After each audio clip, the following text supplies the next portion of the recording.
So hi everyone, and now we are going to start with the chapter Marketing Mix. ISC Commerce Class 12 का chapter number 14, second last chapter is Marketing Mix. Marketing क्या था ये मैंने आपको पिछले chapter में समझा दिया था. अभी देखो यहाँ पे एक वर्ड ऐड हो गया मिक्स. मिक्स का मतलब मिक्सचर. बेसिकली मार्केटिंग जो है वो कुछ चीजों का कॉम्बिनेशन है. ठीक है ना. मिक्स का मतलब हो गया, आप थोड़ा पेन पेंसिल लेकर बैठना और साथ में थोड़ा लिखते भी चलना. ठीक है. जितना जो जो मैं भी लिख रहा हूँ. ठीक है. कॉम्बिनेशन, तो ये कुछ चीजों को मिला करके बना है. ठीक है. तो marketing is basically not one activity. हमने पिछले चैप्टर में भी फीचर्स में पढ़ा था कि ये एक इंटीग्रेटेड एक्टिविटी है, इंटीग्रेटेड प्रोसेस है. मतलब इसमें काफी सारी चीजें आ जाती है. This is not one single activity, this is a process जिसमें काफी सारी चीजें आएंगी. तो क्या क्या आएंगी देखो. There will be 4 P's. आपको एग्जाम में पूछता है ऐसे, कितने P's होते हैं मार्केटिंग में और उन सारे P's का फुल फॉर्म क्या है. ठीक है. तो देर आर 4 P's. ठीक है ना. P P P and P. There are 4 P's जो कि मार्केटिंग में आते हैं. पहला we are going to discuss, और चैप्टर को भी इसी सीक्वेंस में डिस्कस करते हुए चलेंगे तो आपको ज्यादा समझ में आएगा. मैं लेके चलूंगा आपको नोट्स में, बट अभी मैं चैप्टर का एक आपको टूर करवा रहा हूं. ठीक है ना. फिर डेप्थ में जाएंगे. देखो, सबसे पहला पी स्टैंड्स फॉर प्रोडक्ट. तो यहां पे हम लोग बात करेंगे प्रोडक्ट के बारे. हमारा जो चीज हम लोग मार्केटिंग किसकी करेंगे, प्रोडक्ट की. ठीक है. तो प्रोडक्ट के बारे में बात करेंगे. प्रोडक्ट की रिसर्च, प्रोडक्ट का प्लानिंग, प्रोडक्ट का ब्रांडिंग, प्रोडक्ट की लेबलिंग, प्रोडक्ट का packaging, everything related to product. Basically वो प्रिपरेशन स्टेज है, प्रोडक्ट को बनाने वाला स्टेज है. वहां पे all things we are going to talk about product. ठीक है. तो प्रोडक्ट के बारे में पहले हम लोग बात करेंगे. Then will come to the second P. अभी प्रोडक्ट हमारा रेडी हो गया. अब क्या जरूरत है एज अ बिजनेसमैन. अभी आपका प्रोडक्ट तैयार हो गया. अब आप क्या करोगे, अब आप प्राइस डिसाइड करोगे कि कितने में बेचना है. Now you are going to think about price. Price में गुड न्यूज ये है कि एक ही टॉपिक है और उसी पे क्वेश्चन बनता है कि what are the factors that will affect price. मतलब आप प्राइसिंग जब डिसाइड करते हो किसी भी चीज की, जब प्राइसिंग डिसाइड करते हो तो क्या क्या चीजें आपको माइंड में रखनी है. What things are you going to consider factors affecting price. There's just one question जो यहाँ पे आ सकता है. तो ये बहुत शॉर्ट टॉपिक है, एकदम straight to the point topic है. ठीक है. एक ही क्वेश्चन इसमें बनता है. अच्छा, आपका प्रोडक्ट रेडी हो गया, आपने दाम भी डिसाइड कर लिया. अब बात करेंगे प्लेस की. प्लेस का मतलब डिस्ट्रीब्यूशन. गुड्स बना आपके फैक्ट्री में, बट बिकेगा कहाँ, रिटेल स्टोर में. तो फैक्ट्री से रिटेल स्टोर जाएगा कैसे, what will be the process. ये प्लेस से उस प्लेस तक कैसे जाएगा, तो उसके बारे में we are going to talk about in place. Basically we are going to talk about distribution. यहाँ पे हम लोग बात करेंगे डिस्ट्रीब्यूशन की, डिटेल में बात करेंगे. ठीक है ना. अभी तो इंट्रो करवा रहा हूं. एंड लास्टली, सब हो गया आपका. Product ready, price ready, distribute भी कर दिया. बट कस्टमर कौन सा जानता है कि आपने क्या प्रोडक्ट बनाया है, तो कस्टमर को बताना पड़ेगा ना. तो हम लोग करेंगे प्रमोशन. ठीक है. हम लोग क्या करेंगे, प्रमोट करेंगे अपने गुड्स को. 4 तरीके होते हैं, advertising, publicity, sales promotion and personal selling. 4 तरीकों से हम लोग प्रमोट करेंगे. चारों के बारे में हमें पढ़ना है, फीचर्स, ऑब्जेक्टिव्स करना है, डिफरेंसेस करना है, चैप्टर हो जाएगा. तो ये चैप्टर का फ्लो है. बेसिकली बहुत ही कॉमन सेंसिकल फ्लो है. आप पहले प्रोडक्ट की बात करोगे, फिर प्रोडक्ट की प्राइस की बात करोगे, फिर कैसे डिस्ट्रीब्यूट करना है, कैसे प्रमोट करना है. बस यही तो होता है बिजनेस में. यही 4 चीज का कॉम्बिनेशन, इन्हीं 4 चीजों का मिक्स को कहते हैं मार्केटिंग मिक्स. राइट. तो आइए चैप्टर में मैं आपको लेकर चलता हूं, बट मैं थोड़ा सा पहले और भी कुछ बता देता हूं आपको. पहले प्रोडक्ट की बात करते हैं. Right. We are going to talk about product. अब देखो, प्रोडक्ट कितने टाइप के होते हैं. एक होता है फिजिकल, जिसे हम गुड्स कहते हैं. ठीक है. आपके बुक में गुड्स को ही प्रोडक्ट कह रहा है, because goods are product only. ये प्रोडक्ट का ही तो पार्ट है ना. एंड सेकेंड, जो नॉन फिजिकल, उसे हम क्या कहते हैं, उसे हम कहते हैं सर्विसेज. तो थोड़ा यहीं पे बात कर लेते हैं. ठीक है. बुक में जाके रीड करने से अच्छा है थोड़ा समझ लेते हैं, समझना है ना. फिर मैं आपको दिखा भी दूंगा मतलब बुक्स में क्या लिखा है. तो देखो, प्रोडक्ट कितने टाइप के हो गए. फिजिकल वाला, जिसे हम गुड्स कहेंगे. ठीक है. और जनरली प्रोडक्ट वर्ड फिजिकल के लिए ही यूज करते हैं. Technically speaking, products can be non physical also, and उसे हम सर्विसेज कहते हैं. तो बेसिकली गुड्स हो गया फिजिकल. अगर फिजिकल की बात करें तो गुड्स फिजिकल है, सर्विसेज फिजिकल नहीं है. आप स्टोर किसको कर सकते हो, आप स्टोर किसको कर सकते हो, गुड्स को कर सकते हो, इसको नहीं कर सकते. आप सेपरेशन, सेपरेशन किस में आ सकता है, लाइक गुड्स बना, प्रोड्यूसर ने बनाया 4 महीने पहले, बट गुड्स का कंजम्पशन हो रहा है 4 महीने के बाद, तो सेपरेशन आ गया ना. That separation is there. तो सेपरेशन किस में पॉसिबल है? गुड्स में पॉसिबल है। सर्विसेज में क्या है? ऑन स्पॉट उसी टाइम सर्विस लेनी होती है। Services can not be separated from the service provider, ठीक है। लॉन्ग लाइफ किसकी होगी, मतलब ड्यूरेबल कौन होगा? ऑफ कोर्स गुड्स ड्यूरेबल होंगे, ठीक है। तो ये कुछ आपको दो तीन डिफरेंसेस मान के चलना है, ठीक है। बुक में मैंने दे रखा है, तो आप अच्छे से वहां से आराम से डिफरेंसेस कर सकते हो, ठीक है। ये मैं आपको कॉन्सेप्ट समझा रहा हूँ। तो प्रोडक्ट कितने टाइप के हो गए? बेसिकली दो टाइप के, गुड्स एंड सर्विसेज। अभी अगर गुड्स की ही बात करें, ठीक है, अभी अगर गुड्स की ही बात करें, तो गुड्स को थोड़ा और डिटेल में अगर हम लोग लेकर जाए, तो गुड्स भी दो टाइप के हो जाते हैं, consumer goods and producers goods. तो गुड्स की अगर बात करें, तो गुड्स एक हो जाएगा कंज्यूमर गुड्स, और एक हो जाएगा प्रोड्यूसर गुड्स, जिसे हम इंडस्ट्रियल गुड्स भी कहते हैं, प्रोड्यूसर्स गुड्स। ये consumers goods. Sir consumer goods का एग्जांपल जैसे कि आपका नोटबुक, जिसमें आप लोग लिखते हो, कॉपी जिसे कहते हैं, नोटबुक। नोटबुक एक कंज्यूमर गुड्स है, because the end consumer is using it. But वो नोटबुक किसी प्रिंटिंग मशीन में तो प्रिंट हुआ है, तो वो जो प्रिंटिंग मशीन है वो हो गया प्रोड्यूसर्स गुड्स। प्रिंटिंग का जो मशीन है ना, जिसमें वो नोटबुक बना, नोटबुक प्रिंटिंग मशीन, तो नोटबुक हो गया कंज्यूमर गुड्स, बट नोटबुक का जो प्रिंटिंग मशीन है वो हो गया industrial goods. Basically I am focusing on the word machine. तो दो टाइप के गुड्स हो गए, एक जो एंड कंज्यूमर यूज करेगा और दूसरा जो इंडस्ट्री वाले यूज करेंगे। अच्छा, जो एंड कंज्यूमर यूज करेगा वो भी फिर मल्टीपल कैटेगरीज में बंटता है। देखो, आपको कितना एफर्ट देना पड़ रहा है, एफर्ट के बेसिस पे और भी गुड्स होते हैं, ठीक है, based on your effort.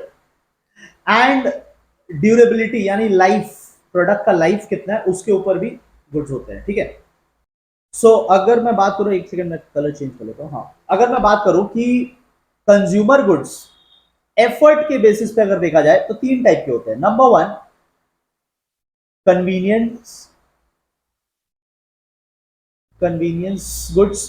Convenience goods उन्हें कहते हैं जिसे आप बहुत आसानी से कम एफर्ट, कम टाइम, कम खर्चे में खरीद सकते हो।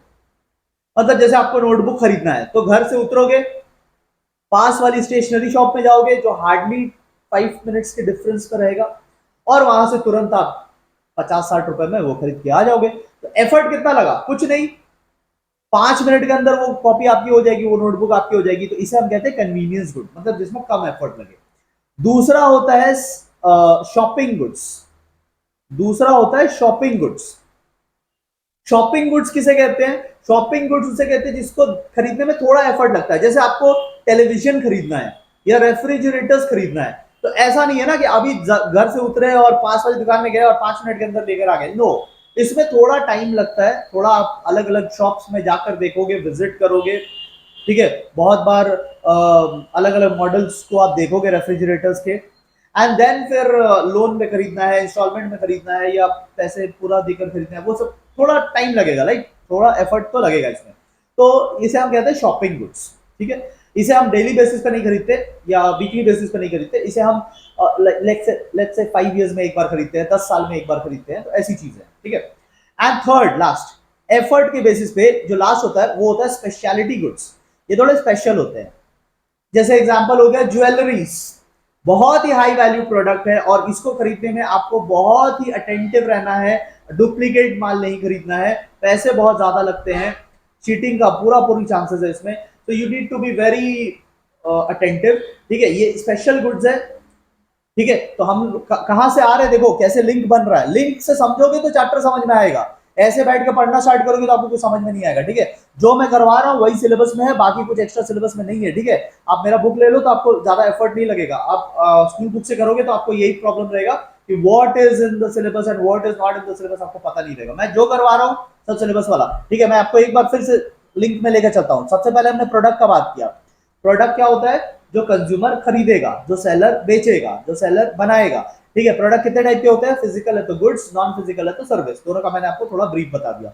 अच्छा, गुड्स फिर कितने टाइप के होते हैं? गुड्स एक होते हैं नंबर वन कंज्यूमर्स के लिए, जो फाइनल यूज के लिए है, एंड नंबर टू प्रोड्यूसर्स के लिए, जो फाइनल एंड कंज्यूमर तक नहीं पहुंचेगा, ये फैक्ट्रीज में जाएगा, इंडस्ट्रीज में जाएगा, ठीक है। अच्छा, फिर कंज्यूमर गुड्स की बात कर रहे हैं। कंज्यूमर गुड्स पे दो टाइप के हो जाते हैं, एक एफर्ट के बेसिस पे और दूसरा गुड्स के लाइफ के बेसिस पे। अभी हमने सिर्फ एफर्ट के बेसिस पे बात किया, एफर्ट कितना लगाना होगा, तो 3 टाइप के एफर्ट्स लगाने होते हैं। अगर आपको बहुत कम एफर्ट लगाना पड़ा तो वो कन्वीनियंट गुड्स है।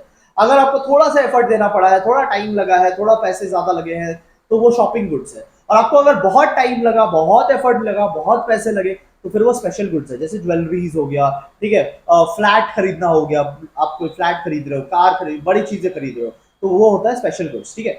ओके, लाइफ के बेसिस पे अगर देखा जाए तो 2 टाइप के गुड्स होते हैं, बहुत सिंपल, 2 टाइप के गुड्स होते हैं लाइफ के बेसिस पे देखा जाए। एक होता है ड्यूरेबल, ड्यूरेबल जो लॉन्ग लाइफ होता है, जैसे फर्नीचर, फर्नीचर 5 साल चलेगा, 10 साल चलेगा, 25 साल चलेगा, तो furniture is a long life goods, television is a long life goods, refrigerators are long life goods, your house is a long life goods, ठीक है, तो ये होता है ड्यूरेबल। और दूसरे होते हैं non durable, non durable, non durable मतलब जिसकी लाइफ बहुत ज्यादा लॉन्ग नहीं होती है, जैसे कोल्ड ड्रिंक्स, चिप्स, जो आप खाने पीने की सामान है ना, ठीक है ना, खाने पीने के सामान कितने दिन चलेंगे, मतलब बहुत लॉन्ग लाइफ तो नहीं होती, 1 साल से ज्यादा थोड़ी ना चलता है, समझ रहे हो। फर्नीचर 50 साल भी चल जाएगा, फर्नीचर 25 ईयर्स भी चल जाएगा, बट आपने अगर कोई मिठाई खरीदी है तो 1 हफ्ता भी नहीं चलेगा, है ना, खराब हो जाएगा, तो उसे हम नॉन ड्यूरेबल कहते हैं। नॉन ड्यूरेबल उसे कहते हैं जिसकी लाइफ 1 ईयर से कम होती है, ठीक है ना। तो food items are example of this, ठीक है। तो मैंने आपको जो समझाया है ये मेरे नोट्स में पहले 2 पेजेस में गिवन है, ये रहा, ठीक है ना, मैंने कुछ एक्स्ट्रा पार्ट रखा नहीं है, ठीक है, जितना एग्जाम में पढ़ने के लिए है बस मैंने उतना रखा है। तो मैंने आलतू फालतू इधर उधर की कुछ बातें नहीं की है, डायरेक्ट टू द पॉइंट मैंने स्टार्ट किया, सीधा प्रोडक्ट मिक्स, प्रोडक्ट मिक्स से मैंने स्टार्ट किया, प्रोडक्ट क्या होता है, फिर मैंने आपको यहाँ पे प्रोडक्ट के फीचर्स बताए, टॉपिक नंबर 2 प्रोडक्ट के फीचर्स बताए, ठीक है। उसके बाद जो मैंने आपको बोला प्रोडक्ट कितने टाइप के होते हैं, तो पहला होता है कंज्यूमर प्रोडक्ट, कंज्यूमर्स, और एक इंडस्ट्रियल वाला होता था ना। अच्छा, कंज्यूमर प्रोडक्ट भी अगर टाइम एंड एफर्ट के हिसाब से देखा जाए तो कितने होते थे, एक होता था कन्वीनियंट प्रोडक्ट जिसमें मैंने आपको नोटबुक का एग्जांपल दिया था, दूसरा होता है शॉपिंग प्रोडक्ट जिसमें furniture, cloth, TV, fridge, washing machine, ये सब चीजें आ जाती है, एंड तीसरा होता है स्पेशलिटी प्रोडक्ट, स्पेशलिटी प्रोडक्ट जो हम लोग बहुत कम बार खरीदते हैं, जैसे ज्वेलरीज हो गया, फैंसी आइटम्स हो गया, फ्लैट हो गया, ये सब हो गया आपका कंज्यूमर गुड्स जिसमें टाइम एंड एफर्ट के हिसाब से, ओके। देन फिर मैंने आपको बताया था लाइफ के हिसाब से होता है, लाइफ के हिसाब से यानी ड्यूरेबिलिटी के हिसाब से एक होता है नॉन ड्यूरेबल, नॉन ड्यूरेबल मतलब जिसकी शॉर्ट लाइफ होती है, मेडिसिन, एनी फूड आइटम्स, ठीक है ना, यहाँ ब्रेड बटर का एग्जांपल गिवन है, any food items, any drinks, any medicine and all, ये सब शॉर्ट लाइफ होते हैं। और दूसरा होता है ड्यूरेबल, ड्यूरेबल मतलब जो 1 साल से ज्यादा चलेगा, 5 साल, 25 साल, कितना भी साल चल सकता है, TV, fridge, mobile, all these are examples of durable. तो ये हो गया कंज्यूमर गुड्स, ठीक है। और फिर हम लोग आते हैं सेकंड इंडस्ट्रियल गुड्स, मैंने आपको यहाँ पे समझाया था ना इंडस्ट्रियल गुड्स, ये प्रोड्यूसर वाला, this one, producer, producer goods को ही इंडस्ट्रियल गुड्स बोलते हैं, जैसे मैंने आपको मशीन का एग्जांपल दिया था, ये सब हो गया, नॉट जस्ट वन, मैंने आपको एक एग्जांपल दिया, बहुत कुछ होता है, बहुत कुछ होता है। तो आप देखोगे इंडस्ट्रियल गुड्स, इंडस्ट्रियल गुड्स में आप कोई भी 2-3 याद कर सकते हो, शॉर्ट क्वेश्चन बन सकते हैं यहाँ पे। Raw materials, raw materials are industrial goods, ये सब सीधा फैक्ट्री में काम आते हैं, तो जो फैक्ट्री में काम आता है वो इंडस्ट्रियल गुड्स है, ठीक है ना। ऑपरेटिंग सप्लाईज, ऑपरेटिंग सप्लाईज उसे कहते हैं जो छोटे छोटे नट बोल्ट्स ये सब लगते हैं फैक्ट्री में, तरह तरह की चीजों में लगते रहते हैं, ठीक है, नट्स हो गया, बोल्ट्स हो गया, पेंट्स हो गया, ऑयल हो गया, पेपर क्लिप्स हो गया, तो ये सब चीजें जो फैक्ट्री में लगती है उसे हम कहते हैं। इंस्टॉलेशंस मतलब मशीन्स की बात हो रही है यहाँ पे, ओके। इक्विपमेंट्स, अगेन आप समझ सकते हो, टूल्स एंड इक्विपमेंट्स, जो फैक्ट्री में तरह तरह के टूल्स रखे रहते हैं, कहीं फायर का काम हो रहा है तो फेस मास्क पहना जाता है, ठीक है ना, तरह तरह की ग्लव्स हो गई और अदर इलेक्ट्रॉनिक इक्विपमेंट्स हो गए, तो उन सब की बात हो रही है। तो बेसिकली यहाँ से आप एनी 2-3 याद करके चल सकते हो, ठीक है। मेन कैरेक्टरिस्टिक्स क्या है इनका, मेन कैरेक्टरिस्टिक्स ये है कि industrial products, I am talking just about industrial product, factory वाले जो गुड्स होते हैं, तो फैक्ट्री वाले गुड्स के नंबर 1 बहुत बायर्स नहीं होते हैं, जैसे कंज्यूमर गुड्स के क्या है, लार्ज नंबर ऑफ बायर्स होते हैं, we are all consumer goods buyers, but factory goods के जो बायर्स होते हैं वो बहुत कम होते हैं, ठीक है। इनका जो डिमांड होता है डिराइव डिमांड होता है, डिराइव डिमांड मतलब मेन डिमांड जो है ना वो नोटबुक का है, मार्केट में मेन क्या बिकेगा, नोटबुक बिकेगा, बट नोटबुक के कारण notebook printing machine, notebook printing machine बिकेगा। तो क्या नोटबुक प्रिंटिंग मशीन का अपना कोई डिमांड है? नो, नोटबुक्स चाहिए इसलिए नोटबुक प्रिंटिंग मशीन बनाया गया। तो नोटबुक प्रिंटिंग मशीन का ओरिजिनल डिमांड नहीं है, इसका डिराइव्ड डिमांड है। आई होप आपको ये समझ में आ गया होगा डिराइव्ड डिमांड का मतलब, ठीक है। ज्योग्राफिकल कंसंट्रेशन मतलब ये काफी फ्यू रीजन्स में अवेलेबल होता है, मोस्टली चाइना से मिलता है, ठीक है। शॉर्टर डिस्ट्रीब्यूशन चैनल, इसको ऐसे नहीं बेचा जाता कि प्रोड्यूसर के बाद होलसेलर, होलसेलर के बाद रिटेलर और रिटेलर से नहीं, ये direct mostly producer to another producer बिक जाता है, ठीक है। तो कोई लॉन्ग इसका चैनल नहीं है डिस्ट्रीब्यूशन का, ठीक है। तो देख लेना एक बार, और टेक्निकल इश्यूज आ सकते हैं इसमें, ठीक है। सर्विसेज की भी हम लोगों ने बात कर ली थी। सर्विसेज होते हैं इंटैंजिबल, मतलब नॉन फिजिकल। पेरिशेबल होता है शॉर्ट लाइफ, पेरिशेबल का मतलब होता है शॉर्ट लाइफ। जो मैं लिख रहा हूँ आप भी लिखते चलना, ठीक है। मैं आपको बहुत जल्दी में ये कंप्लीट करा दूंगा अच्छा समझ के, ठीक है। इनसेपरेबल, जैसे कि मैंने बात किया था कि जो सर्विस प्रोवाइडर है और सर्विस जो मिल रही है ये एक ही टाइम में मिलेंगे। जैसे गुड्स का क्या होता है ना, गुड्स का फॉर एग्जांपल ये बॉटल की मैं अगर बात करूं, if I talk about this bottle, तो ये बॉटल बना होगा लेट्स से 6 मंथ्स पहले, बट मुझे आज भी इसका काम आ रहा है। तो ये फिजिकल चीज जो होती है ना, फिजिकल चीज बनती कभी और है और यूज कभी और होती है, 6 मंथ्स का गैप है। बट ऐसा सर्विसेज में नहीं हो सकता। सर्विसेज में ऑन स्पॉट होता है मोस्टली, ठीक है।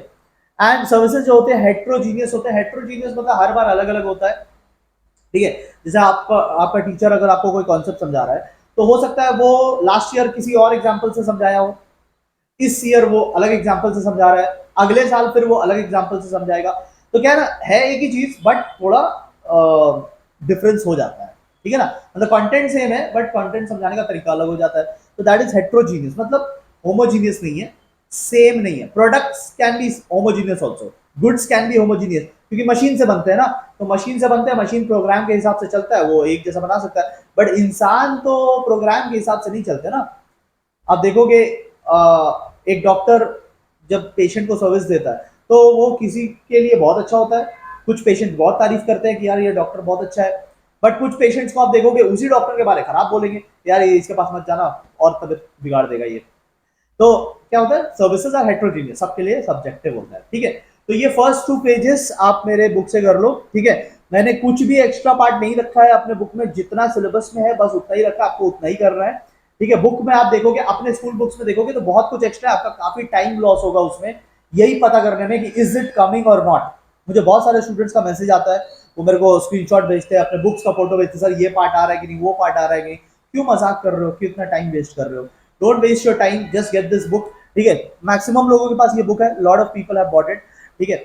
और जिनके पास नहीं भी है तो स्क्रीन पे एक नंबर दिख रहा होगा, आप ये बुक एक्सेस कर सकते हो, मांग सकते हो हम लोगों से, ठीक है। 5 डेज के अंदर में ये आपके घर पे होम डिलीवरी हो जाएगी। And trust me, it's going to save a lot of time, ठीक है, save a lot of time, because आप जब बुक्स अपने स्कूल बुक्स में जब खोए रहोगे ना कि ये टॉपिक है कि ये टॉपिक नहीं है, उतने देर में तो आप ये चैप्टर कंप्लीट कर लोगे, ठीक है। तो टाइम बचाना है, सो get the right material, get the right material for your exam, ठीक है। ये बुक आपको बहुत हेल्प करेगा, मैंने बहुत मेहनत से दिन रात एक करके इसको बनाया है, ठीक है। और इसमें जितने भी पास्ट एग्जाम के क्वेश्चंस और पास्ट जितने भी सैंपल पेपर है, सबके डिटेल्ड सॉल्यूशन इसमें मैंने दे रखा है, ठीक है, जो आपको। अब बात करते हैं ब्रांडिंग की। तो ब्रांडिंग क्या होता है? ब्रांडिंग का मतलब होता है अपने प्रोडक्ट को दूसरों से अलग कर लेना, ठीक है, डिस्टिंक्टिव कर लेना। मतलब मार्केट में हमारा प्रोडक्ट मिक्स नहीं हो जाना चाहिए सबके साथ। हम लोग अपना अलग नाम क्यों रखते हैं, हम लोग अपना अलग लोगो क्यों रखते हैं, हम लोग अपने अलग कलर क्यों रखते हैं, ताकि people can differentiate us from the rest of the market. If our product is good, we would not like to mix with the market. We would like to stand out.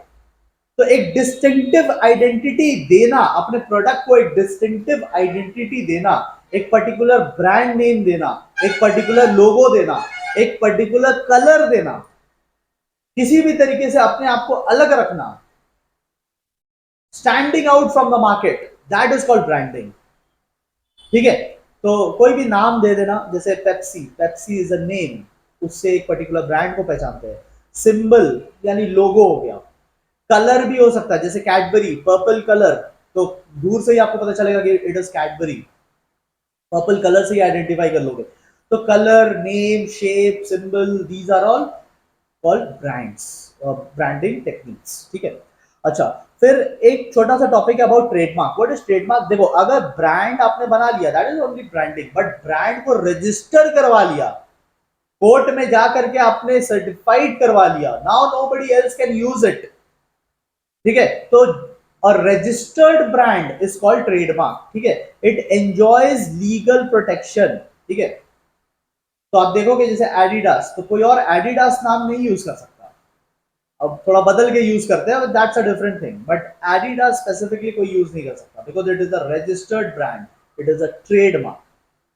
तो branding की जब registry हो जाती है उसे trademark कहते हैं।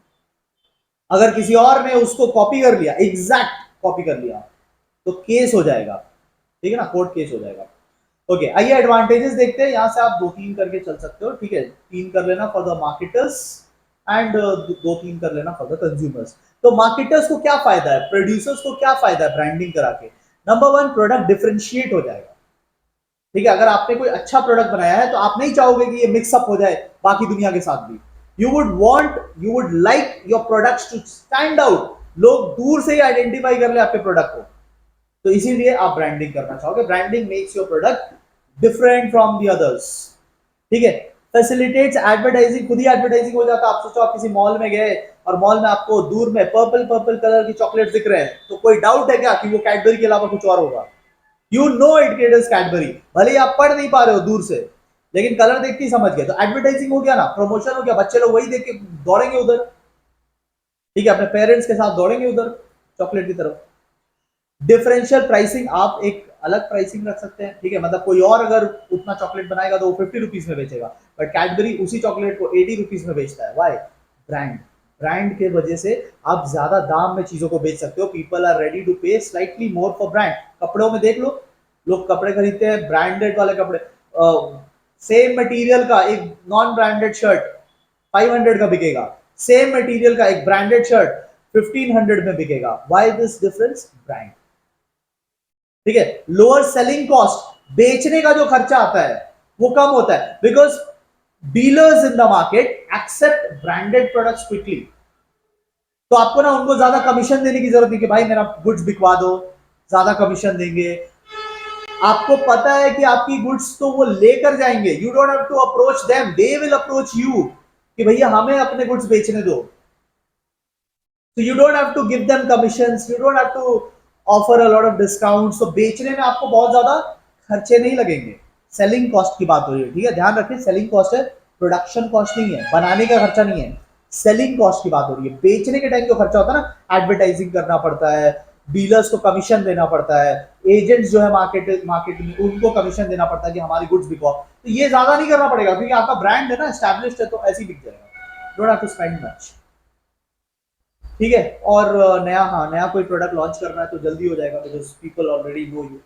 Consumers को क्या फायदा मिलेगा? कंज्यूमर को फायदा मिलेगा कि प्रोडक्ट आइडेंटिफाई कर लेंगे, तो रॉन्ग प्रोडक्ट खरीदने की चांसेस कम है, बिकॉज प्रोडक्ट्स इतनी इजीली आइडेंटिफाइबल है that they can not buy a wrong product, कुछ मिक्सअप होने के चांसेस बहुत कम है।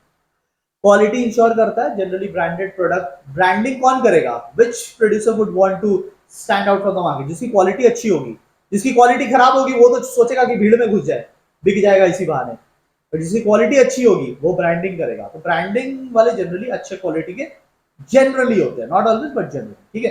हाँ, स्टेटस सिंबल तो होता ही है, ठीक है, स्टेटस सिंबल, लोग बोलते हैं ना कि ब्रांडेड है, तो क्यों बोल रहे हैं ब्रांडेड है, मैं उनको लग रहा है कि अगर ये बोलेंगे तो सोसाइटी में इज्जत बढ़ जाएगी, ठीक है, मानना है लोगों का, ऐसा मानना है।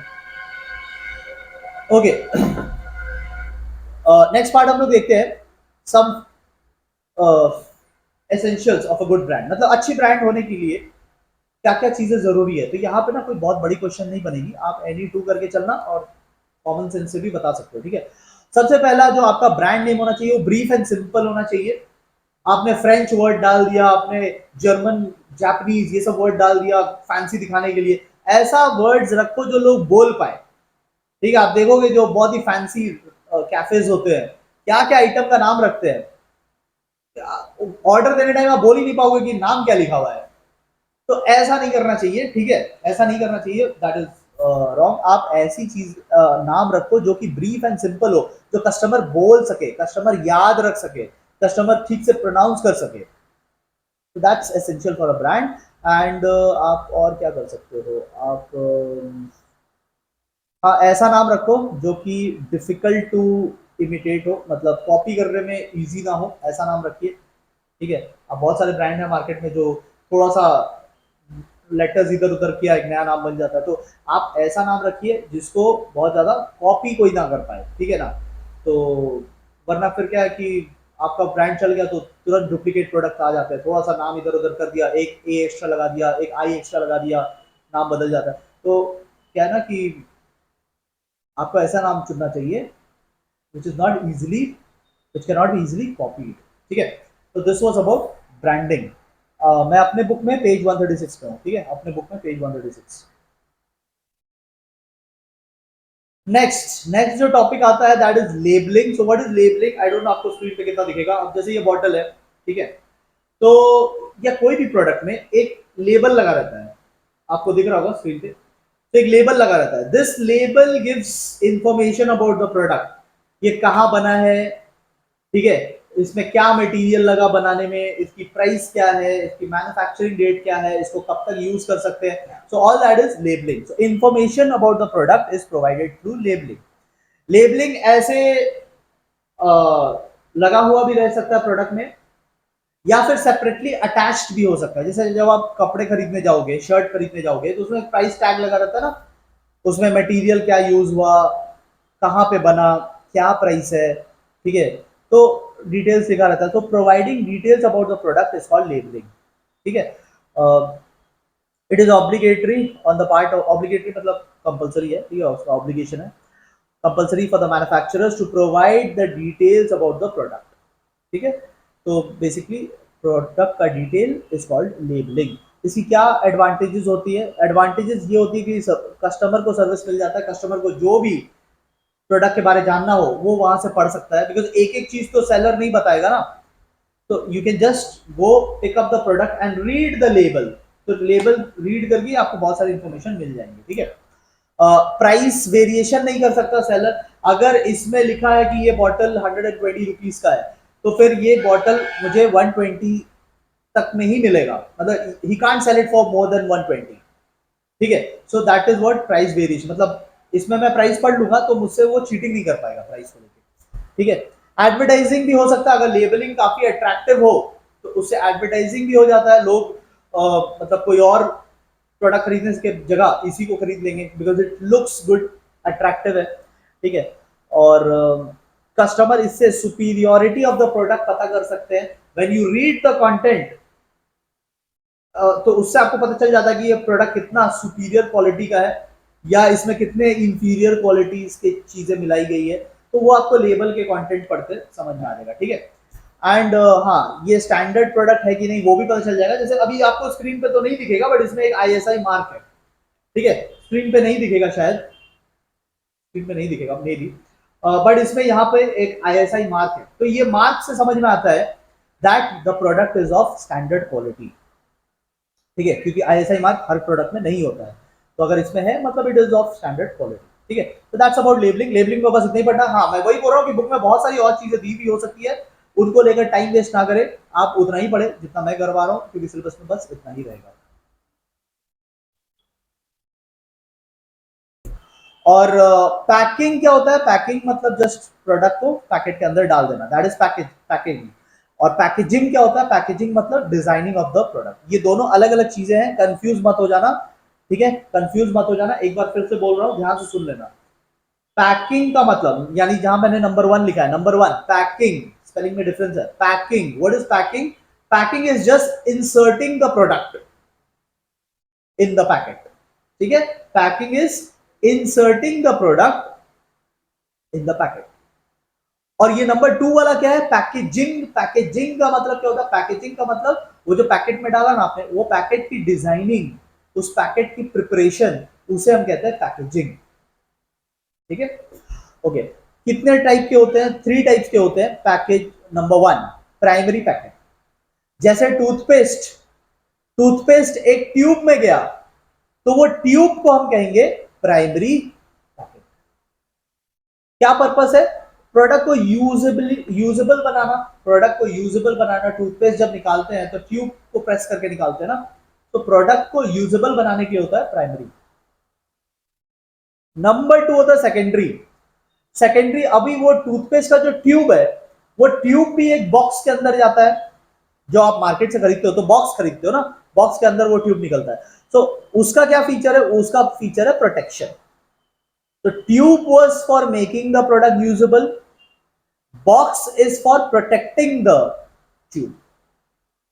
एंड थर्ड होता है ट्रांसपोर्ट पैकेजिंग। अभी गुड्स को भेजना है फैक्ट्री से शॉप तक, तो एक बड़े से डब्बे में वो जाएगा, that is called transport packaging.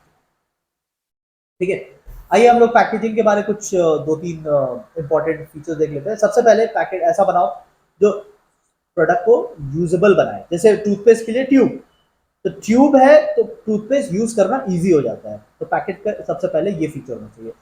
Aesthetic satisfaction भी आ सकता है, मतलब दिखने में भी अच्छा होना चाहिए। ठीक है, it should be capable of protection, यही तो मेन मेन काम है किसी भी पैकेट का, कि वो प्रोडक्ट को प्रोटेक्ट करे, वेस्ट होने से बचा ले, खराब होने से बचा ले। यस, कई सारे पैकेट्स में स्टोरीज लिखे रहते हैं, जैसे मैगी के पैकेट में स्टोरीज लिखा रहता है, तो make sure that stories are true, make sure the reviews are true. ठीक है, फेक पिक्चर्स बेच के आप ज्यादा दिन बिजनेस नहीं कर पाओगे। एंड यस, डिस्टिंक्ट, आपको प्रोडक्ट को डिस्टिंक्शन दे, मतलब बाकी लोगों से अलग दिखाए। ठीक है, जैसे कैडबरी का जो पैकेट होता है पर्पल कलर का होता है, बाकी चॉकलेट से ऐसे ही अलग हो जाता है। तो बेसिकली ब्रांडिंग का भी काम करते हैं, पैकेज आपका ब्रांडिंग का भी काम कर लेगा। ठीक है, सो कोई भी आप 3-4 पॉइंट कर सकते हो, मैंने आपको 5 करा दिया। ठीक है, प्रोडक्ट एंड सर्विसेज का डिफरेंसेस आप एक बार देख लेना। विद दिस हमारा प्रोडक्ट मिक्स वाला टॉपिक, सबसे बड़ा टॉपिक कंप्लीट हो गया। सो देखो, अभी हम लोगों ने पहला वाला जो पी था यानी प्रोडक्ट, उसकी डिस्कशन को हम लोगों ने कंप्लीट कर लिया। ठीक है, now we are moving to the second discussion, price. और मैंने आपको पहले भी बताया था कि प्राइस में सिर्फ एक ही क्वेश्चन बने, आपसे ये नहीं पूछेगा व्हाट इज प्राइस। ठीक है ना, आपसे ये सब नहीं पूछने वाले, वो पूछेंगे कि कौन से फैक्टर्स पे प्राइस डिसाइड होता है, या प्राइस डिसाइड करने टाइम किन बातों का आपको ध्यान रखना है। This is just one question which is going to come. तो आइए मैं आपको ये करवा देता हूं। देखो, प्राइस कौन कौन से फैक्टर्स से अफेक्ट होता है। ठीक है, प्राइस क्या होता है ये आपसे कोई पूछने नहीं वाला। नंबर वन फैक्टर आपको देखना है, what is the objective of the firm. अगर फर्म प्रॉफिट मैक्सिमाइज करना चाह रहा है, मतलब you want to increase your profit, then आपको प्राइस थोड़ा हाई रखना चाहिए, तो इससे आपकी प्रॉफिट बढ़ेगी। बट अगर आपका ऑब्जेक्टिव है सेल्स मैक्सिमाइजेशन, अभी आप प्रॉफिट पे नहीं सेल्स पे ध्यान दे रहे हो, मतलब you want more and more people to buy, तो उस टाइम आपको प्राइस जो है वो लो रखना पड़ेगा टू अट्रैक्ट मोर कंज्यूमर्स। ठीक है, नेक्स्ट आपको ये भी ध्यान रखना चाहिए कि आप जो प्रोडक्ट बेच रहे हो उसकी कॉस्ट कितनी है। ठीक है, तो अगर आपको प्रोडक्ट बनाने में ही 100 रुपीज लग जाता है, कॉस्ट इज 100 रुपीज, तो फिर आप 100 से तो कम में नहीं बेचोगे ना, लॉस में तो नहीं बेचोगे, तो मतलब आपका प्राइस 100 से ऊपर ही होगा। So cost of the product also plays a very important role, बनाने में कितना लगा उससे ज्यादा में ही बेचेंगे, तो this also plays a very important role. Number 3, customer का जो डिमांड है वो कैसा है। अगर देखो डिमांड हाई रहेगा, ये तो आपने इकोनॉमिक्स में भी पढ़ा होगा, मार्केट मैकेनिज्म चैप्टर में, कि अगर डिमांड हाई होता है तो it gives an opportunity to the sellers to sell at a high price. तो डिमांड अगर हाई रहेगा तो प्राइस भी उसकी हाई रहेगी, जिस चीज का डिमांड नहीं उस चीज का दाम नहीं। कंपटीशन इन द मार्केट, तो कॉम्पिटिटर्स क्या कर रहे हैं, वो कैसी प्राइसिंग रख रहे हैं। तो आपको स्पेशली इन ओलिगोपोली मार्केट, आप अपना प्रोडक्ट का दाम रखने से पहले आपको ये भी देखना होगा कॉम्पिटिटर्स क्या रेट में बेच रहे हैं। ठीक है, तो मैच कराना पड़ता है कभी कभी। एंड एक और पॉइंट कर सकते हो। ठीक है, फिफ्थ, क्वालिटी। अगर आप अच्छी क्वालिटी ऑफर कर रहे हैं तो नेचुरल सी बात है आपकी प्राइसिंग थोड़ी हाई रहेगी। ठीक है, कोई भी 5 पॉइंट आप कर लेना, 5 मार्क्स का भी क्वेश्चन आ सकता है, शॉर्ट में 2 मार्क्स का भी क्वेश्चन आ सकता है। ठीक है, तो प्राइसिंग से बस यही क्वेश्चन आता है। सो हमने पहला 2 डिस्कशन कर लिया, अब हम लोग चल रहे हैं नंबर 3 पे। ठीक है, so now we are moving to number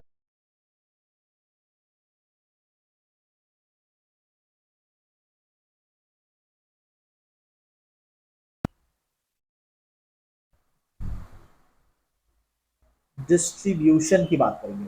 अब डिस्ट्रीब्यूशन में भी we have to talk about 2 things, channel और फिजिकल डिस्ट्रीब्यूशन।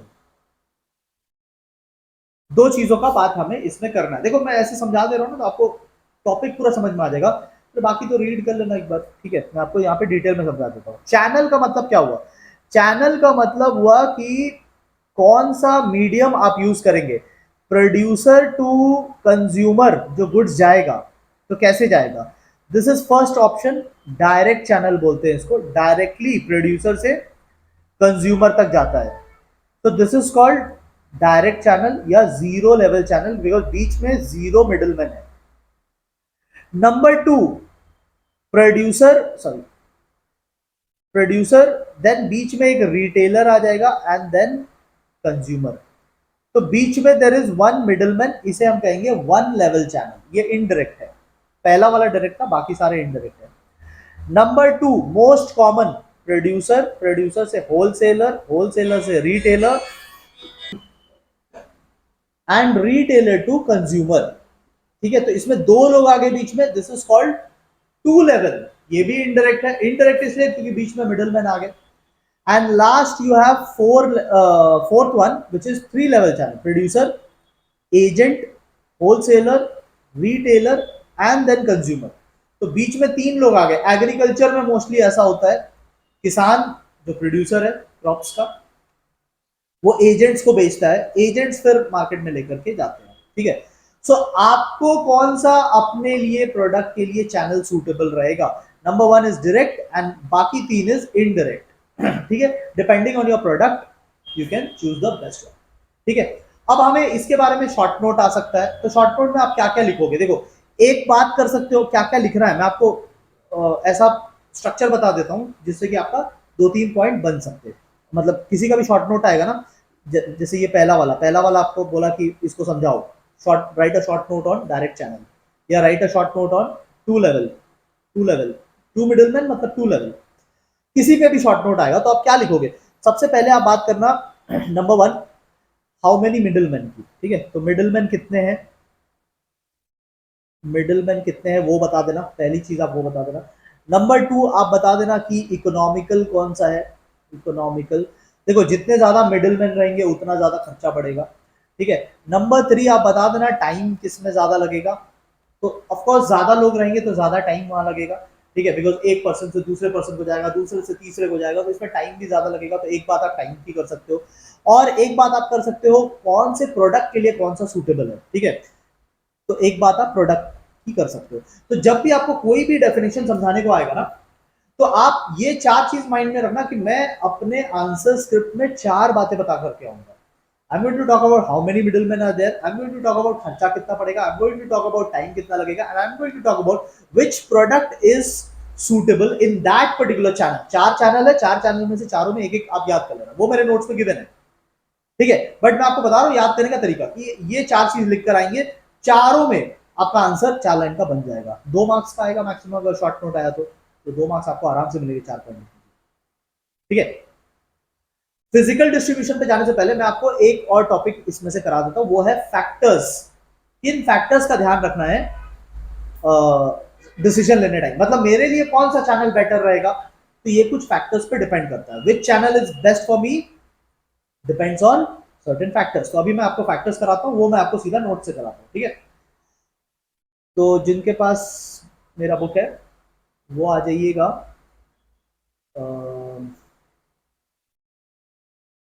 ये शॉर्ट नोट गिवन है। ठीक है, शॉर्ट नोट गिवन है, आप चार जो मैंने बताया ना वैसे करके याद करना। ठीक है, आप आ जाना पेज नंबर 141। पेज नंबर 141, एक ही पेज में मैंने पूरा समराइज कर दिया है। ठीक है, एक ही पेज में I have summarise the entire thing. और आपको क्या करना है ना, choice of channel, choice of channel वाले टॉपिक पे आपको दो दो पॉइंट करना है। ठीक है,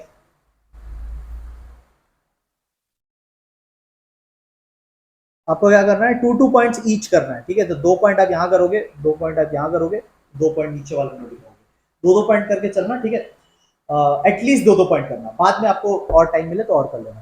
ठीक है, प्रोडक्ट रिलेटेड बात हो रहा है, तो प्रोडक्ट रिलेटेड बात क्या क्या आपको ध्यान में रखना है चैनल सेलेक्ट करने टाइम, मतलब whether you will go direct और यू विल हैव 1 मिडलमैन और 2 मिडलमैन और 3 मिडलमैन, ये डिपेंड करता है कि आप किस पे डिपेंड करेगा, यूनिट की वैल्यू पे, यानी इन शॉर्ट बोला जाए तो प्राइस पे।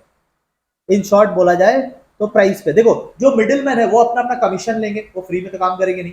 तो अगर आप हाई वैल्यू गुड्स है, यूनिट वैल्यू मतलब प्राइस बहुत हाई है, तो फिर गो डायरेक्ट। बिकॉज अगर आप मिडिल मैन वाले रूट से जाओगे ना तो मिडिल मैन अपना कमीशन जोड़ जोड़ के और हाई कर देंगे प्रोडक्ट, ठीक है। तो if the price is high you should select shorter channel. बात समझ में आ गया? Okay, number two is perishability. Again perishability का हमने पहले भी मतलब बात किया था, लाइफ ऑफ द प्रोडक्ट। अगर वो जल्दी खराब होने वाली चीज है, यानी फूड आइटम्स है, मेडिसिन है, ड्रिंक्स है, जल्दी उस खराब हो सकता है, तो ऐसे चीजों को शॉर्टर रूट से भेजा जाता है, ठीक है, जिससे कि वो क्विकली कंजम्पशन हो जाए, ठीक है। तो पेरिशेबिलिटी पे भी आपको ध्यान देना है, ठीक है। और आप ध्यान दे सकते हो उस प्रोडक्ट के बल्क पे यानी उसका वजन, बल्क एंड वेट पे, ठीक है। So if it is very bulky, if the product is very बल्की, तो फिर आपको ये शॉर्टर चैनल से लेकर के जाना पड़ेगा। If the product is very bulky, take it from a shorter channel, ताकि ज्यादा उसको एक जगह से दूसरी जगह ले जाने में, रखने में, स्टोर करने में कॉस्ट ना बढ़े, ठीक है। छोटा मोटा प्रोडक्ट होता तो कोई प्रॉब्लम नहीं था, बट बड़े प्रोडक्ट को अलग अलग जगह पे रखना, उसको मेंटेन करना, उसको प्रोटेक्ट करना, वेयर हाउसिंग करना, स्टोरिंग करना, ट्रांसपोर्ट करना बहुत कॉस्ट पड़ता है, ठीक है। So if the price is high, if the product has short life, if the product is very bulky product, तो शॉर्टर चैनल्स हम लोग प्रेफर करेंगे। नेक्स्ट हम लोग देखते हैं मार्केट रिलेटेड सर्टेन फैक्टर्स। तो ये प्रोडक्ट रिलेटेड हमने बात किया, मार्केट से रिलेटेड बात करते हैं। नेचर ऑफ द मार्केट, मतलब ये कंज्यूमर गुड्स था या इंडस्ट्रियल गुड्स था, वो आपको देखना है। आप जो बेच रहे हो, किसको बेच रहे हो? एंड कंज्यूमर को बेच रहे हो या फिर इंडस्ट्री में बेच रहे हो? अगर आप इंडस्ट्री में बेच रहे हो तो शॉर्टर चैनल यूज करो। इंडस्ट्री में बेच रहे हो, directly meet the industrialist and sell it to him. तो अगर आप प्रोड्यूसर गुड्स बना रहे हैं, प्रोड्यूसर गुड्स का शॉर्टर चैनल होता है, डायरेक्ट बात करके गुड्स बिक जाता है। फिर आपको साइज ऑफ द मार्केट पे भी ध्यान देना है, ठीक है, कि वो मार्केट कितना बड़ा है। पूरा ग्लोबल मार्केट है क्या? ग्लोबल मार्केट है तो मोर and more middle man will be required. But shorter market है, जो बेचते हो वो लोकल में बेचते हो, तो shorter market, shorter channel. Larger the market, more middle man will be required, therefore longer the channels. बहुत कॉमन सेंस वाली पॉइंट है, ठीक है।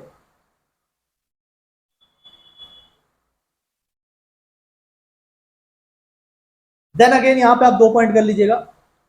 कंपनी रिलेटेड, मतलब आपकी कंपनी का क्या बात है। देखो, फाइनेंशियल स्ट्रेंथ देखना पड़ेगा।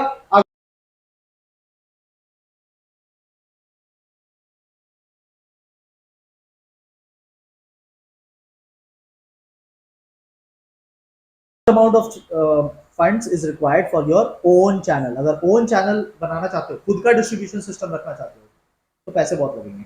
दूसरा, आपको ये भी देखना है कि आपको कंट्रोल रखना है क्या, मतलब पूरे डिस्ट्रीब्यूशन प्रोसेस पे आपको कंट्रोल रखना है। इफ यू वांट तो फिर आप डायरेक्ट में जाओ, ठीक है। Otherwise you can go for middle man option. अच्छा, लास्ट आपको मिडिल मैन फैक्टर्स भी देखना है कि अवेलेबल है कि नहीं। मतलब पहले तो ये भी देखो, सपोज आपको लगा कि मेरे लिए तो होलसेल रिटेल वाला ऑप्शन सबसे बेस्ट है, third number, producer, wholesaler, retailer, consumer, third number, आपको वो लगा, बट मिडिल मैन अवेलेबल ही नहीं है, तो फिर फोर्सफुली आपको डायरेक्ट नहीं जाना पड़ेगा। तो मिडिल मैन फैक्टर भी इंपॉर्टेंट रोल प्ले करता है। मतलब आपके ऊपर नहीं है कि आपने बस सोच लिया, आप देखो अवेलेबल है कि नहीं बोलो। और दूसरा, उन लोगों की क्या क्या सर्विसेज, ये पॉइंट इजी है। नंबर सी, वो लोग क्या क्या सर्विस दे रहे हैं। मतलब क्या वो इंश्योरेंस करा देंगे गुड्स का, क्या वो ट्रांसपोर्ट कर देंगे गुड्स को, क्या वो स्टोरिंग करेंगे गुड्स का, अगर लॉस हो गया तो क्या वो मुझे डैमेज का पैसा देंगे, what services are they offering. तो फिर मैं मिडिलमैन के ऑप्शन में जाऊंगा, ठीक है। तो दो दो पॉइंट करके कर लेना, ये एक इंपॉर्टेंट टॉपिक है। दो दो पॉइंट करके भी करोगे तो आपके 8 पॉइंट्स हो जाते हैं पूरे इस टॉपिक से, ठीक है। इंडिविजुअली आएगा तो दो दो मार्क्स का ही आएगा, बट अगर ओवरऑल आया तो आप 8 पॉइंट्स कर रहे हो, टू टू करके भी। तो ये मेरे बुक में पेज नंबर 141 पे गिवन है। सारा मैंने एक जगह पे लाके दे दिया था आपको, और जितना मैंने हाईलाइट कर दिया बस इतना ही, आप कीवर्ड्स अगर लिख करके आ जाओगे that is enough for you, ठीक है। तो ये भी हमारा एक टॉपिक हो गया। ओके, जो नेक्स्ट पार्ट हम लोग देखेंगे that is about physical distribution. तो हमारे फैक्ट्री से गुड्स कंज्यूमर के घर तक जो पहुंचेगा, तो व्हाट आर द एलिमेंट्स जो उसमें मेनली आते हैं, ठीक है। बेसिकली फिजिकली गुड्स जब one place to another place जाएगा, तो उसमें कितने एक्टिविटीज या कितने एलिमेंट्स आते हैं। Number one element over there is warehousing, ठीक है। वेयर हाउसिंग आप सब समझते हो, वेयर हाउसिंग का मतलब होता है स्टोरिंग। तो वेयर हाउसिंग रिलेटेड क्या क्या इंपॉर्टेंट डिसीजन लेना होगा हमें, एक दो पॉइंट आप यहां से कर सकते हैं, ठीक है, बिकॉज शॉर्ट नोट आएगा तो 2 पॉइंट काफी है। तो वेयर हाउसिंग रिलेटेड क्या क्या डिसीजन हमें लेना है, हमें ये देखना है कि हमें ओन वेयर हाउस चाहिए या हम रेंट पे ले ले। ये डिपेंड करता है कि हमारे प्रोडक्शन किस लेवल का हो रहा है, ठीक है। अगर बहुत ह्यूज हमारी इन्वेंट्रीज है, स्टॉक है, तो हमें अपना रख लेना चाहिए, या अगर थोड़ा थोड़ा है तो फिर हम लोग रेंट पे भी काम चला सकते हैं, ठीक है।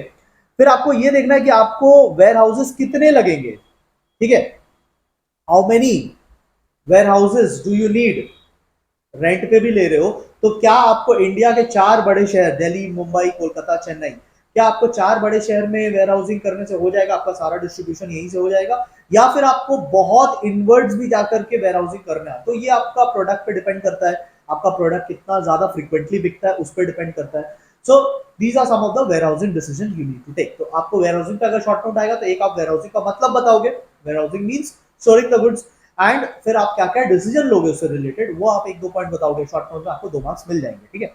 अच्छा, नेक्स्ट जो आता है फिजिकल डिस्ट्रीब्यूशन में वो आता है इन्वेंट्री कंट्रोल। इन्वेंट्री का मतलब होता है स्टॉक, ठीक है। तो अभी इन्वेंट्री का मतलब क्या हो गया, इन्वेंट्री का मतलब हो गया stock. It can B stock of raw materials, it can B stock of finish goods, मतलब बेसिकली हमारे पास जो गोडाउन में माल पड़ा रहता है उसे हम कहते हैं इन्वेंट्री। तो इससे रिलेटेड क्या क्या इंपॉर्टेंट डिसीजन हमें लेना है, हमें डिसीजन लेना है कि कौन से आइटम को हम स्टॉक में रखेंगे, ठीक है, कितने आइटम को हम स्टॉक में रखेंगे, तो ये हमें डिसीजन लेना है। दूसरा हमें डिसीजन लेना है कि when and how much stock do we need to replenish, मतलब हमारा स्टॉक जो निकलता रहता है गोडाउन से, तो फिर नया माल कब मंगाएंगे। अभी जैसे मैं भी अपने कोर्स के साथ में जो बुक्स देता हूँ, तो मेरे भी बुक्स पड़े हुए हैं वेयर हाउस में। अभी मुझे भी वो डिसीजन लेना पड़ता है कि exactly when should I order मोर, ठीक है। पूरा खत्म होने का तो वेट नहीं कर सकते ना कि पूरा जीरो हो जाएगा फिर नया ऑर्डर देंगे, बिकॉज इसमें भी 15 दिन का टाइम लगता है। तो I also need to take those decisions कि एग्जाम सामने आ रहे हैं, जब बुक्स निकल जाएंगे तो कितने बुक्स हो जाने के बाद मुझे न्यू ऑर्डर दे देना चाहिए, ठीक है। तो कोई भी बिजनेस जो जो जो जितने भी बिजनेस का स्टॉक होता है ना, तो वो लोग ये डिसीजन बहुत इंपॉर्टेंटली लेते हैं कि एग्जैक्टली व्हेन शुड दे रीप्लेनिश। रीप्लेनिश मतलब नया माल कब मंगवाएंगे, ठीक है, बिकॉज गुड्स तो यहां से निकलता जा रहा है, तो आप पूरा जीरो होने का वेट करोगे क्या, जीरो हो जाएगा तब आप न्यू ऑर्डर दोगे क्या, तो 15 दिन तो ऐसे ही बैठे रहोगे, फिर 15 दिन तक तो गुड्स आने नहीं वाले, तो आपको थोड़ा पहले ऑर्डर देना है। तो कितना पहले ऑर्डर देना है, that is a very important decision, समझ रहे हो। देन आता है इसमें ऑर्डर प्रोसेसिंग। ये कोई फिक्स्ड ऑर्डर नहीं है, आप किसी भी सीक्वेंस में लिख सकते हो, जरूरी नहीं कि वेयर हाउस पहले लिखा तो आपको भी पहले ही वही लिखना है, ये कोई स्टेप्स नहीं है, ठीक है ना, तो आप किसी भी ऑर्डर में लिख सकते हो। अच्छा, देन आता है ऑर्डर प्रोसेसिंग। देखो अगर आप अमेजोन से कुछ ऑर्डर करते हो, तो आपने तो ऑर्डर कर दिया, और फिर 5 डेज के बाद आप देखोगे आपके घर पे मटेरियल पहुंच जाता है जो भी आपने ऑर्डर किया है। तो आपने एक दिन ऑर्डर किया और 5 दिन बाद आपके घर में आ गया, बट बैक एंड पे क्या काम चला वो तो आपको नहीं पता ना, वो ये सब काम चलता है, ठीक है, वो ये सब काम चलता है। जैसे आपने ऑर्डर लिया तो ऑर्डर मिला होगा किसी को, ठीक है, फिर वो ऑर्डर का मतलब वो लोग एग्जीक्यूशन करते हैं, उस ऑर्डर को एक्सेप्ट करते हैं, ठीक है, उस ऑर्डर की एंट्री की जाती है उनके कंप्यूटर सिस्टम में, उस ऑर्डर की एंट्री होती है। फिर वो आपके क्रेडिट स्टैंडिंग को चेक करेंगे, आपका पास्ट ट्रैक रिकॉर्ड, क्या आपने पहले कभी उनका पेमेंट डुबाया है क्या, वो सब चेक करेंगे, आप कैसे कस्टमर हो आपके बारे में थोड़ा चेक करेंगे। फिर वो प्रोक्योर करेंगे गुड्स, आपको भेजने के लिए वो गुड्स रेडी करेंगे, ठीक है, देन वो शिप कर देंगे आपके गुड्स को। और फिर अगर कैश ऑन डिलीवरी है तो पेमेंट मिल जाएगा बाद में, अगर ऑनलाइन पेमेंट है तो पहले ही मिल जाएगा, अदरवाइज सीओडी है तो फिर बाद में मिलेगा। तो basically this is what happens behind the scene, जो हम लोग नहीं देखते हैं। हम लोग क्या, हम लोग ऑर्डर कर देते हैं, 5 दिन बाद हमें मिल जाता है, बट पीछे क्या खेल खेला गया वो हमें नहीं पता, वो पीछे ये सब काम होता है। तो this is order processing, order को प्रोसेस किया गया। एंड फाइनली अब क्या होगा, ट्रांसपोर्ट। ट्रांसपोर्ट, ठीक है, तो फोर्थ नंबर है ट्रांसपोर्ट, फिजिकल ट्रांसपोर्ट। इसी से गुड्स बेसिकली प्रोड्यूसर से कंज्यूमर तक जो गुड्स पहुंचता है वो ट्रांसपोर्ट के थ्रू पहुंचता है। तो यहाँ पे आप ट्रांसपोर्ट का मीनिंग बता सकते हो। ये वाला पार्ट हमने पिछले चैप्टर में भी किया है, चैप्टर नंबर 13 में भी किया है। चैप्टर नंबर 13 में ट्रांसपोर्टेशन के बारे में बहुत कुछ लिखा हुआ है, ठीक है ना, तो बेसिकली रिपीट हो रहा है यहाँ पे। तो this is basically your place. तो प्लेस का जो हम लोग डिस्कशन कर रहे थे, तो चैनल मैंने आपको समझा दिया, चैनल पे शॉर्ट नोट आएगा तो क्या क्या पॉइंट आप लिख सकते हो वो मैंने आपको समझा दिया, फैक्टर्स वो मैंने दो दो करके समझा दिया। और अभी जो हमने बात किया वो था फिजिकल डिस्ट्रीब्यूशन। फिजिकल डिस्ट्रीब्यूशन में वेयर हाउसिंग की हमने बात की, इन्वेंट्री की हमने बात की, ऑर्डर प्रोसेसिंग की हमने बात की, एंड ट्रांसपोर्टेशन की हमने बात की। 4 बातें हमने फिजिकल डिस्ट्रीब्यूशन में किया। तो इसके साथ मैंने थर्ड टॉपिक भी जो है वहां पर कंप्लीट करा दिया। अब लास्ट टॉपिक पे चलते हैं, वो है प्रमोट कैसे करेंगे गुड्स। सब कुछ रेडी है, प्राइस बन गया, गुड्स रेडी है, प्राइस हो गया, डिस्ट्रीब्यूशन का सारा नेटवर्क तैयार है। अब कंज्यूमर को परसुएड कैसे करेंगे, कंज्यूमर को अट्रैक्ट कैसे करेंगे, तो उस पर अब हम लोग चलते हैं फाइनल टॉपिक पे। Okay, so now we are going to discuss promotion mix. And again since the word is mix, mix मतलब मिक्सचर ऑफ सर्टेन थिंग्स, तो ये भी बेसिकली कॉम्बिनेशन रहेगा। चार तरीकों से आप प्रमोट कर सकते हो अपने प्रोडक्ट को, एक एक करके हम लोग देखते हैं। फीचर्स एंड ऑब्जेक्टिव करना है और डिफरेंसेस करना है, ठीक है। तो डिफरेंसेस मैंने एंड में डाल दिया है, पहले मेन चीज कर लेते हैं। सो व्हाट इज एडवर्टाइजिंग। सबसे पहली बात, एडवर्टाइजिंग किसको बोलते हैं। Advertising is mass communication. देखो यहाँ पे बात हो रही है पेड फॉर्म ऑफ कम्युनिकेशन। बात पहली बात है कि एडवर्टाइजिंग में पेमेंट लगता है। आप चाहे सोशल मीडिया पे ऐड चलाओ, चाहे आप न्यूज़पेपर्स में ऐड दो, चाहे आप पोस्टर्स लगवा दो कहीं पे, आपको पेमेंट करना पड़ेगा उसके लिए। Advertisement is paid form of communication, ठीक है। Very important point, it is always done by an identified sponsor. मतलब एडवर्टाइजमेंट किया किसने है वो बहुत क्लियर रहता है इसमें, ठीक है। और ये एक मास फॉर्म ऑफ कम्युनिकेशन है। ये फीचर्स में point number D, mass form of communication है। तो एक बार में लार्जर ऑडियंस तक पहुंचना, उसे हम कहते हैं एडवर्टाइजिंग, ठीक है। और वैरायटी ऑफ मीडियाज है, न्यूज़पेपर से कर सकते हो, मैगजीन से कर सकते हो, रेडियो, टीवी, सिनेमा, आजकल तो पोस्टर्स, सोशल मीडिया, बहुत सारे सोर्सेज है इसको करने के लिए, ठीक है। ऑब्जेक्टिव क्या होता है, to introduce a new product, ठीक है। अगर कोई नया प्रोडक्ट लॉन्च हो रहा है तो कस्टमर को कैसे बताओगे, एडवर्टाइजिंग करके।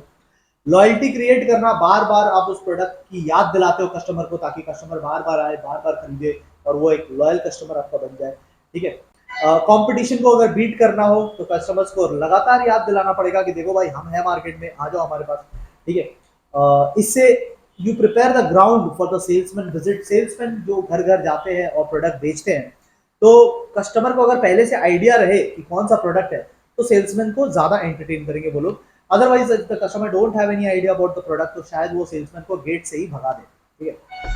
और इससे गुडविल भी बढ़ता है, रेपुटेशन बढ़ता है, बिकॉज एडवर्टाइजमेंट में हमेशा अच्छी बातें बोली जाती है प्रोडक्ट के बारे, प्लस पॉइंट्स बताए जाते हैं, पॉजिटिव बातें बोली जाती है, तो इससे गुडविल बेटर होता है, राइट। नेक्स्ट आता है sales promotion. So what is sales promotion. Sales promotion मतलब सेल्स ऑलरेडी चल रहा है, आपको क्या करना है, सेल्स को इंक्रीज करना है। प्रमोट मतलब इंक्रीज करना है, ठीक है। तो सेल्स ऑलरेडी चल रहा है और आपको सेल्स बढ़ाना है, तो कैसे बढ़ाओगे, कुछ ऑफर, जैसे अभी न्यू ईयर का टाइम है तो कुछ ऑफर दे दो, कुछ डिस्काउंट्स दे दो, कुछ एक पे एक फ्री दे दो, ठीक है ना। तो किसी तरीके से आप कस्टमर को अट्रैक्ट कर रहे हैं, इससे क्या होगा, आपका इमीडिएट सेल्स जो है वो जंप हो जाएगा, ठीक है। तो ये it is not a recurring nature thing, इसको आप डेली बेसिस पे, जैसे एडवर्टाइजमेंट क्या है, डेली बेसिस पे चला सकते हैं हम लोग। एडवर्टाइजिंग हम लोग वीकली बेसिस, मंथली बेसिस पे भी कर सकते हैं, रेगुलर बेसिस पे करते हैं। बट सेल्स प्रमोशन एक्टिविटी एक रेगुलर एक्टिविटी नहीं है, ये कभी कभी स्पेशल सिचुएशन में आता है। जैसे फेस्टिव सीजन आ गया तो एक सेल्स प्रमोशन हो गया, न्यू ईयर का टाइम आ गया तो सेल्स प्रमोशन हो गया। तो ये एक रेगुलर एक्टिविटी नहीं है, ठीक है ना, ये स्पेशल इवेंट्स का है। ये सप्लीमेंट करेगा एडवर्टाइजमेंट को। एडवर्टाइजमेंट कस्टमर्स को अट्रैक्ट करता है, बट सेल्स प्रमोशन एक फाइनल चांस देता है कि देखो भाई आप आ तो गए हो, अब हम आपको 10% डिस्काउंट दे रहे हैं, अब आपको लेना है तो ले लो। So this will supplement advertisement. Temporary incentive मिलता है, मतलब वो डिस्काउंट जो है वो पूरे साल नहीं मिलेगा। वो डिस्काउंट आपको लाइक फेस्टिव सीजन का या न्यू ईयर का डिस्काउंट है, तो न्यू ईयर का डिस्काउंट आपको कब तक मिलेगा, जब तक न्यू ईयर है, 2-4 दिन आगे पीछे तक, बस उससे ज्यादा नहीं मिलेगा फिर, ठीक है। ऑब्जेक्टिव क्या है, इससे स्पॉट बाइंग होती है। मतलब एडवर्टाइजमेंट में क्या है ना, advertisement can be long term attraction also, but ये जो डिस्काउंट होता है या एक पे एक फ्री वाला ऑफर होता है या न्यू ईयर ऑफर होता है, तो ये क्या है ना, ऑन स्पॉट बाइंग करवाता है, बिकॉज वो कस्टमर को पता है कि न्यू ईयर का ऑफर है तो न्यू ईयर तक ही चलेगा, ज्यादा से ज्यादा कब तक, 5th जन तक चलेगा मोस्टली, अब पूरा साल तो नहीं चलेगा ना, तो स्पॉट बाइंग होता है इससे। इससे इमीडिएट सेल्स बढ़ते हैं, इससे ओल्ड स्टॉक आप क्लियर कर सकते हो। मिंत्रा ये करता है, मिंत्रा में जो सेल्स आता है तो वो लोग बोलते हैं कि ओल्ड स्टॉक हम लोग निकाल रहे हैं, तो we are giving 25% off, 40% off, तो ये ओल्ड स्टॉक क्लियर करने का भी काम आता है, ठीक है। तो this is sales promotion. Differences आप देख लेना, ठीक है। Personal selling. So what is personal selling. Personal selling is 1-to-1। देखो एडवर्टाइजमेंट क्या होता था, मास कम्युनिकेशन होता था, it was non personal. Advertisement में वहां पे मैंने उस टाइम छोड़ दिया था बिकॉज मुझे अब डिस्कस करना है। तो एडवर्टाइजमेंट में एक सेंटेंस था, आप देखोगे यहाँ पे, नॉन पर्सनल, तो उसमें कोई पर्सनल टच नहीं है, वन टू वन कोई बातें नहीं हो रही है, बट अभी जो हम लोग टॉपिक करने जा रहे हैं दैट इज पर्सनल, ठीक है, दैट इज पर्सनल। इसमें क्या होगा, इसमें होगा पर्सनल इंटरेक्शन। जैसे फ्लैट बिकवाना है, तो फ्लैट बिकवाने वाला ब्रोकर आपसे वन टू वन बात करेगा, ठीक है। सिलेक्टिव मतलब हर किसी से कम्युनिकेट नहीं करते, जैसे अगर एडवर्टाइजमेंट कर रहे हैं तो I am communicating to everyone, वो मेरा कस्टमर हो भी सकता है, वो मेरा कस्टमर नहीं भी हो सकता है, सबको दिख रहा है वो एडवर्टाइजमेंट, अगर मैंने कोई पोस्टर लगा दिया तो। But sales sorry personal selling होता है, ये सिलेक्टिव होता है, we don't approach everyone, we approach selective people, ठीक है। It is oral form of communication, ये कोई ऑडियो विजुअल वो सब नहीं है, फेस टू फेस बात होती है, ठीक है। लॉन्ग लास्टिंग रिलेशन होता है, एक बार आपने सेल कर दिया इसका मतलब ये नहीं बात खत्म, अब आप कभी फ्यूचर में फिर से जरूरत पड़ सकती है, तो इसमें क्या है, एक रिलेशनशिप, एक ट्रस्ट बिल्ड होता है, ठीक है। And it is an art, because हर कोई नहीं कर सकता, ये एक कला है, सब कोई नहीं कर पाएंगे, ठीक है। ऑब्जेक्टिव क्या है, ऑब्जेक्टिव है to convert the interest and desire into demand, ठीक है। तो जो आपने सोचा है कि मैं एक फ्लैट खरीदूंगा, तो ब्रोकर आपको ऐसा समझाएगा जिससे कि आपका वो जो खरीदूंगा जो आप सोच रहे हो ना, आप सोचोगे यार खरीद ही लेते हैं, तो वो फाइनली डिमांड में कन्वर्ट हो जाएगा। टू इंट्रोड्यूस न्यू प्रोडक्ट, जब भी कोई, सिंस आपको वो पहले कभी कुछ सेल किया होगा, और यहाँ हमने पढ़ा ना लॉन्ग लास्टिंग रिलेशनशिप होता है, तो अभी कोई नया चीज आएगा ना मार्केट में, तो again they will call you कि सर देखिए ऐसा ऐसा प्रोडक्ट आया है, आप लेने में इंटरेस्टेड है क्या। सो ये नया प्रोडक्ट को लॉन्च करने में भी काम आता है, ठीक है।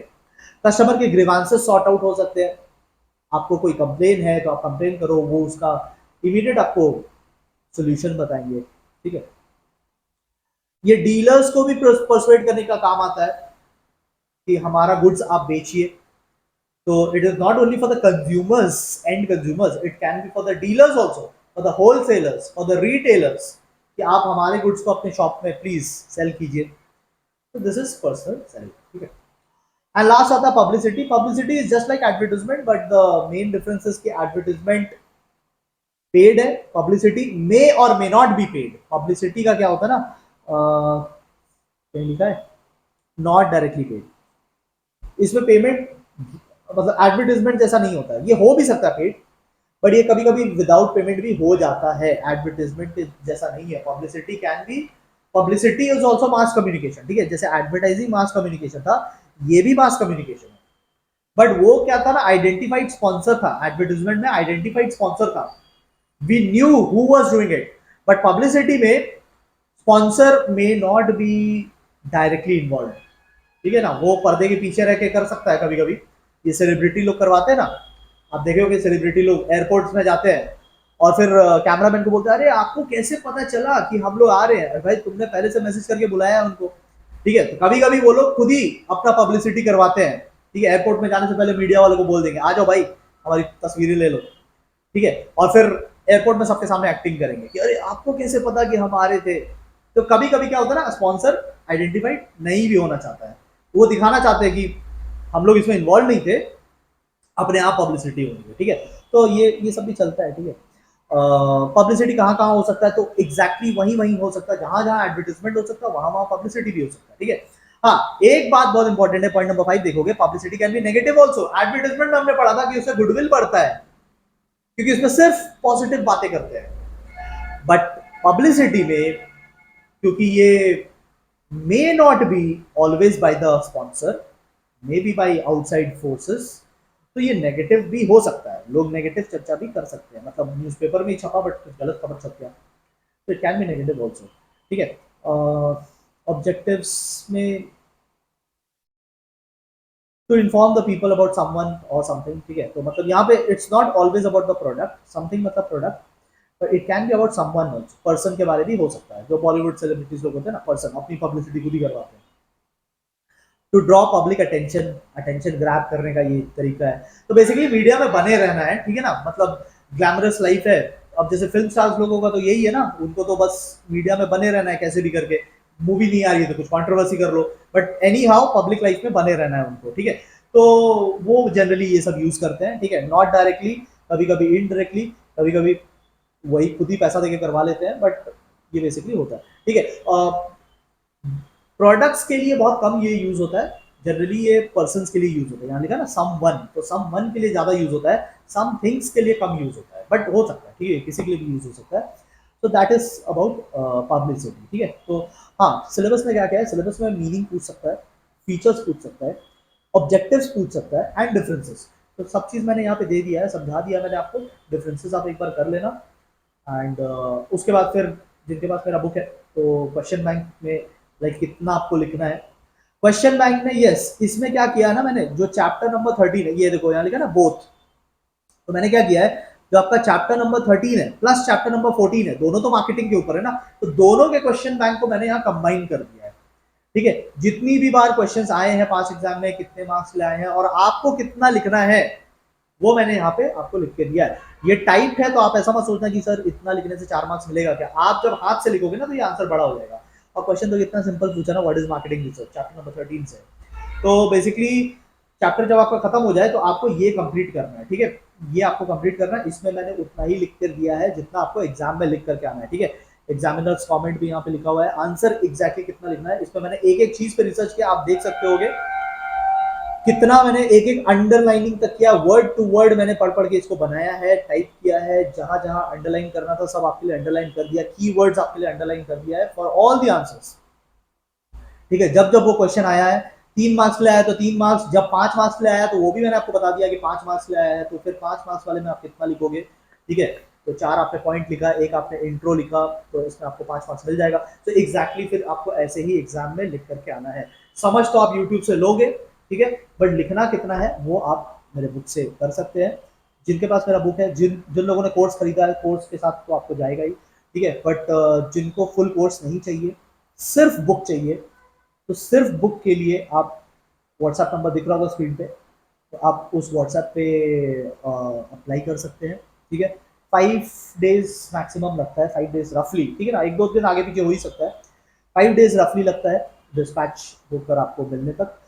और आपको लेना है तो थोड़ा जल्दी लेना, बिकॉज मोस्टली 15 जैन के बाद we are not bringing any new stock, क्योंकि एग्जाम्स आ जाएंगे उसके बाद, तो फिर स्टॉक खत्म हो जाएगा, मतलब ये फाइनल स्टॉक है, ये खत्म हो जाएगा तो फिर we are not going to bring any fresh stock for this year. अब जो होगा वो अगले साल होगा, तो आप तो अगले साल रहोगे नहीं, तो अगर आपको चाहिए तो आप थोड़ा जल्दी ये बताना, because stock is running out, ठीक है, time is also running out. We are, अब आज का जो डेट है वो है 30 दिसंबर, एक दिन और इस साल में बचा एंड फिर we are entering the new year.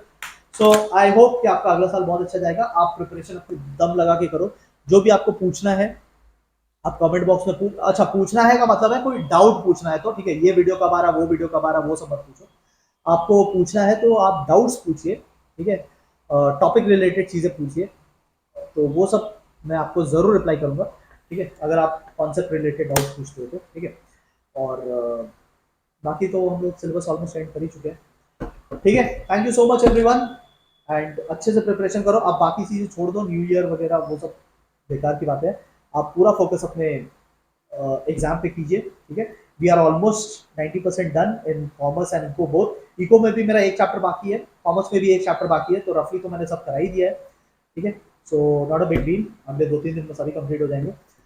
अब आप पूरा दम लगाइए और प्रिपरेशन कीजिए, ठीक है, अच्छे से प्रिपरेशन कीजिए, सीरियसली प्रिपरेशन कीजिए एंड उन लोगों से अब बातें बंद कर दीजिए जो नेगेटिव बातें करते हैं। ऐसे लोगों से थोड़ा दूर हो जाइए जो बोलते हैं कि यार बहुत सिलेबस बाकी है, पता नहीं होगा कि नहीं, डर लग रहा है, तो ऐसे जो नेगेटिव बातें करने वाले लोग हैं, दोस्ती मत तोड़ो, मैं ये नहीं बोल रहा दोस्ती तोड़ो, मैं बस बोल रहा थोड़ी दूरी बना लो, 2 महीने के लिए थोड़ी सी डिस्टेंस बना लो ऐसे लोगों से, क्योंकि जब हम लोग नेगेटिव बातें सुनते हैं तो हमारे माइंड को भी वो अफेक्ट करता है। अगर कोई दोस्त आके बोल दे कि यार ये चैप्टर ना बहुत टफ है, भले ही हमने नहीं पढ़ा है बट हमें भी लगता है कि हाँ शायद टफ होगा, अफेक्ट कर देगा। ऐसे ऐसे लोगों से थोड़ा दूर रहिए, ठीक है। पॉजिटिव जो जो लोग पॉजिटिवली प्रिपेयर कर रहे हैं उनसे आप क्लोजनेस बढ़ाइए, ठीक है। थैंक यू, इतना आज आज के लिए काफी है। इस वीडियो को 2-3 बार देखना एंड नोट से कंप्लीट करना, ठीक है। Thank you so much everyone.